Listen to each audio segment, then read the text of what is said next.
Hey everybody, welcome back to the LuckyDog podcast. This is your host, Elias Rush. This podcast is sponsored by EliasRushMedia.com, photo, video, digital media production. Today we are discussing the third episode of the third season of You on Netflix. I expected you to have watched it by now.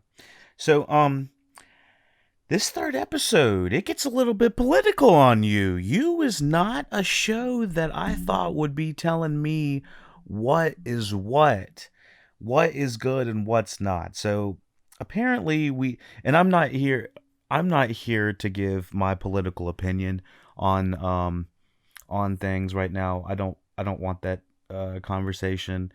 I don't want to have that conversation at this moment. We can have it on another podcast, but I do want to talk about the fact that You episode 3 of season 3 has decided to tackle on a real campaign against anti-vaxxers.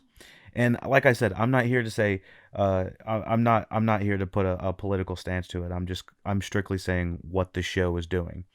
The show is certainly pointing the finger at people. Well, first of all, this is one of the first shows that I've seen in a long time to point out that COVID has happened or is happening. Um, in the first, I think, first episode, I think they mentioned that they had like everybody in the room was vaccinated, but I didn't think that it was going to come back to the third episode of them talking about Henry, the baby, getting measles. And they're kind of relating and doing an allegory of how measles isn't exactly is not eradicated because anti-vaxxers refuse to vaccinate their their families and kids and themselves. Um, so they're trying. What I'm seeing in this show specifically is that they're trying to have a parallel allegory for measles and what has happened with measles and what is happening with COVID. And so in this episode, we figure out where the measles have come from. We originally think that it's from Joe, and it's interesting originally because he lies about being vaccinated and uh, wanting to kind of quote unquote fit in a way. But it is interesting that they are tackling it in this direction. Later in the episode, we figure out exactly what happens and where the measles actually came from. But for the longest time, we do think that it's come from Joe. And so Joe is like spazzing and wigging out during most of this episode. Um, I originally thought that Henry was going to have measles and just have to stay in the hospital for the rest of the season. Um, but it really seems that they wanted to make a statement with him having the measles and everything. I thought it was just so that they didn't have to have a baby on set at all times. Um, and that he would eventually just get better. But they were using the measles as like a straight up statement. So Joe is completely losing his shit. He needs to go plant some evidence on Matthew, the neighbor, the husband, make him look like he killed his wife. And so, with all of that happening, Joe is almost experiencing what is kind of like the second season when he was hallucinating. He starts kind of hallucinating himself, talking to himself, and it was pretty good. It's kind of entertaining. It made for kind of a trippy little episode, especially from his perspective. Um, but we also have a little bit more of an exploration of Love's friends coming in. Shelly is a piece of work. I didn't realize that she was going to be such an integral part of the story, but she needs to watch out because Love is extremely. She's a firecracker or pistol or whatever you want to say. You never know what she's going to do next, and she doesn't exactly plan ahead 6 steps ahead. It's more like 30 seconds ahead. Um, so we eventually have a nice confrontation between Matthew and Joe. Not too much comes from it, except for the fact that we don't really feel like Matthew is all that bad of a guy. As a matter of fact, I feel like I don't like Joe's son Theo more than Matthew at this point. Theo keeps hitting on Love and showing up at her bakery and shit like that, to the point where he's got himself a fucking job. I was like, oh my god, really? Like, you've told this guy 3 or 4 times that he can't be around you, Love, and then when you have an medical emergency, it's like all of a sudden it's okay for him to close up your shop. It's like, all right. So, anyways, yeah, I haven't been crazy about Theo. They don't seem all that sad about not having Natalie in the picture, which is kind of interesting. Um, but yeah, there is some hardcore sweating going on from Joe when the cops are interrogating him and everything. He definitely looks guilty all up and down. The cops, as a matter of fact, end up finding the ring that the two left in the bathroom. So they're gonna pick up all of that evidence and whatnot. Um, it really doesn't look that good for our main characters, but they're always kind of slippery, slimy, and whatnot, always getting out of stuff. Um, Let me see if what else we need to cover for this episode. So Love grows apprehensive as media scrutiny intensifies next door, and acute sickness in the family drudges up old memories and worse for Joe. So yeah, I was very surprised that they went with this path and blaming his mother for for not getting him vaccinated and whatnot. And yeah, I was very surprised about how firm of a stance they were doing. Not necessarily a bad thing. They really are giving they're putting the blame at the feet of the anti-vaxxers.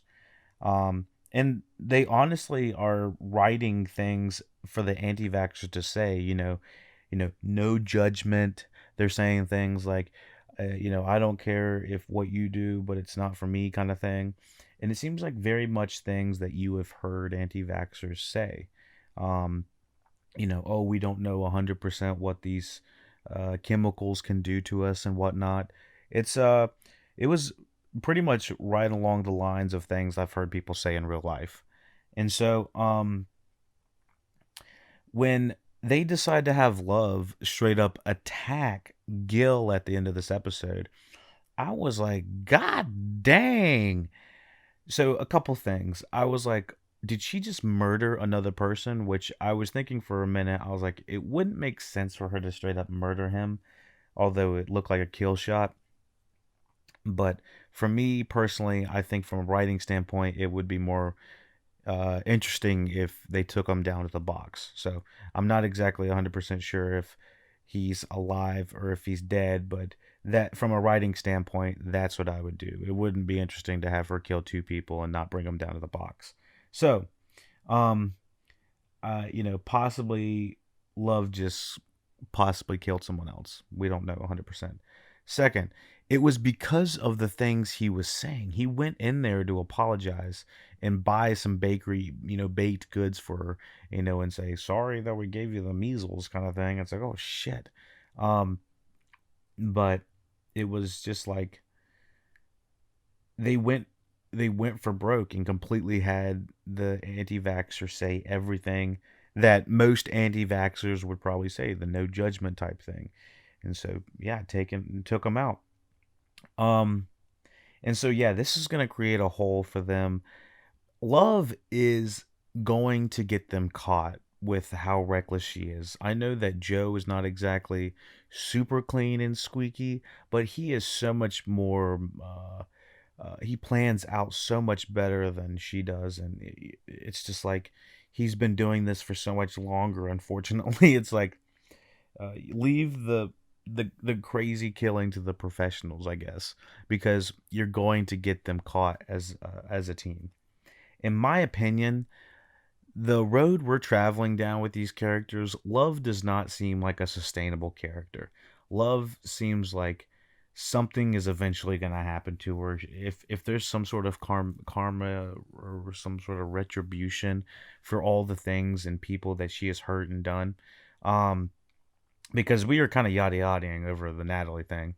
Um, but and when I say that, is like we're not really taking regard for how how that we had lost. She's lost a life, I guess. But my opinion is Joe's gonna have to watch his love die at some point, or she might end up killing herself. I'm not. Unfortunately, I'm not exactly sure what the outcome is. But my guess is that Love just has a body count way too high to be a long living member in this world. But I could be wrong. They could have the whole part where it was she was justified in what she'd done. It's like, oh, we found out everyone she killed was terrible. It's like that's probably the only way we could find that. But as of right now, she's got a large body count of innocent people, and Joe does as well, but he's being a lot more cautious about it. So, yeah, I was. Oh, the other thing. This episode is called "Missing White Girl Syndrome," and I thought this was incredibly fascinating considering what had happened over the last like 2 or 3 months with the Gabby Petito um, missing persons case. And this is not a jab at that family at all. It's not doesn't have anything to do with the case from that angle. I understand that she was like a vlogger and she had several hundred over. She had like 100,000 followers plus, so she did have like a small following. But the missing white girl syndrome, it's so interesting that they decided to choose this episode to have like an anti-vaxxer, sorry, uh, pointing the fingers at anti-vaxxers, and also another political statement on how um, there is this obtuse way of how media covers people of color missing versus a missing white woman or something like that. And it feels so relevant. I'm curious if they curated this episode at all because of what had happened over the last few months. um but I'm not even sure they could have. I mean, they really didn't have to do that. It just seemed like that was like the big case of the last 2 months, and they still haven't found the Brian Laundrie guy. But on top of that, they haven't found like 5,000 other cases of people of color missing.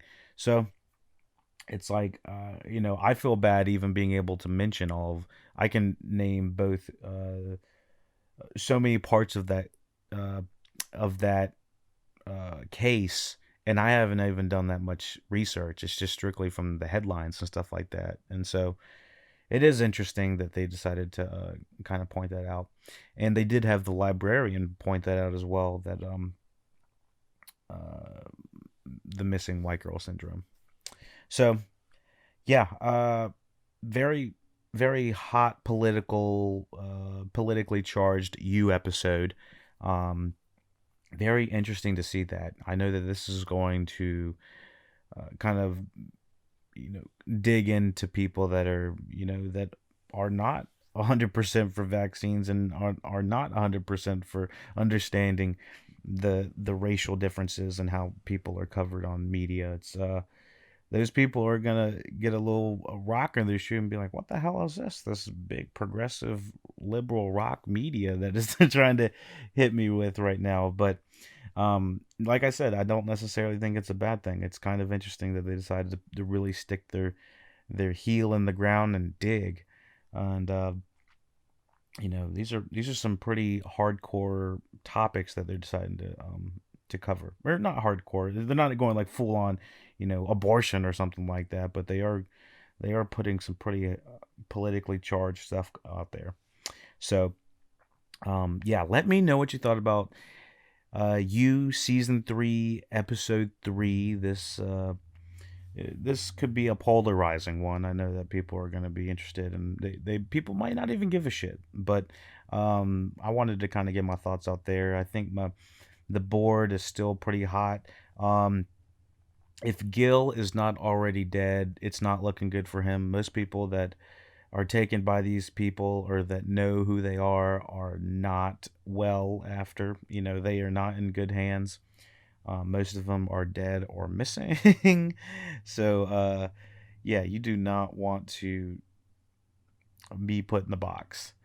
I'm trying to think of anything else. I really do think Shelly is going in the box in about 2 episodes if she keeps it up, just talking all this madness. She wanted to take the calls um, for what's her face for Love, so that she would go around telling everybody about them having measles. It's like bullshit. It's like you do not want to have Shelly taking your calls, giving you everybody the gossip of your information. It's like, oh gosh. So, yeah, let me know what you thought about season 3, episode 3 of You. Let me know what you thought about the podcast. Thumbs up, subscribe. You know what to do to support. 5 stars, iTunes, Twitch, Facebook, YouTube, Instagram, Snapchat. Wait, we don't have Snapchat, but we're on all the social medias except that. But check us out. Everything's in the description, and that is about it. Take it easy.